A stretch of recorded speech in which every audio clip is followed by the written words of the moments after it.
আবু জাহেল বলল, মুহাম্মদকে হত্যা করা হোক, যেন ইসলামের এই অগ্রযাত্রা এখানেই থেমে যায়। কুরাইশ নেতারা আঁতকে উঠে বলল, মুহাম্মদ বনু হাশিম গোত্রের সন্তান, আর আমাদের মধ্যে বনু হাশিম নিঃসন্দেহে শক্তিশালী গোত্র। আমাদের কেউ যদি তাকে হত্যা করে, তাহলে বনু হাশিম তার রক্তের বদলা নিতে অবশ্যই তাকেও হত্যা করবে। এভাবে দুটি গোত্রের মধ্যে লেগে যাবে ভয়ানক যুদ্ধ। একটি ফিতনা দূর করতে গিয়ে আমরা কি আরেকটি ফিতনায় জড়িয়ে যাব? আবু জাহেল বলল, আমার কাছে রয়েছে এর উত্তম সমাধান। আমরা কুরাইশদের প্রতিটি গোত্র থেকে একজন করে শক্তিশালী যুবককে বাছাই করব আর গড়ে তুলব একটি সম্মিলিত দল। এই দলটি রাতের অন্ধকারে মুহাম্মদের উপর হামলা করবে আর একসাথে তাকে আঘাত করে হত্যা করবে। অতএব তাকে হত্যা করার দায় কারো একার উপর বর্তাবে না। বনু হাশিম কোনো বিশেষ ব্যক্তি বা গোত্রকে এই হত্যাকাণ্ডের জন্য দায়ী করতে পারবে না। কুরাইশ নেতারা বলল, মারহাবা মারহাবা হে আবুল হাকাম, নিঃসন্দেহে আপনি আমাদের মধ্যে সবচেয়ে বিজ্ঞ ব্যক্তি আর উত্তম পরিকল্পনাকারী।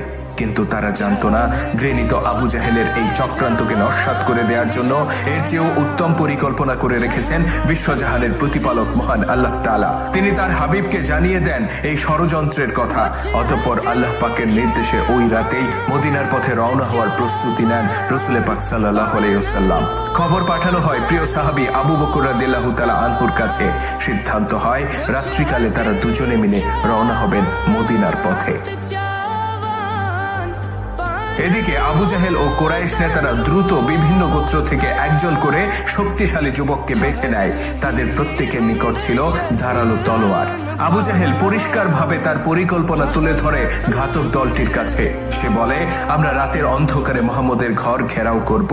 সে যেন পালিয়ে যেতে না পারে সে ব্যাপারে সজাগ দৃষ্টি রাখব। অতঃপর যখন পূর্ব দিগন্তে আলোর রেখা ফুটে উঠবে, ঠিক তখনই তার গৃহে প্রবেশ করে আমরা একযোগে তার উপর আক্রমণ করব। তাকে হত্যা না করে আমরা ক্ষান্ত হব না, আর প্রত্যেকে একটি করে হলেও তাকে আঘাত করব।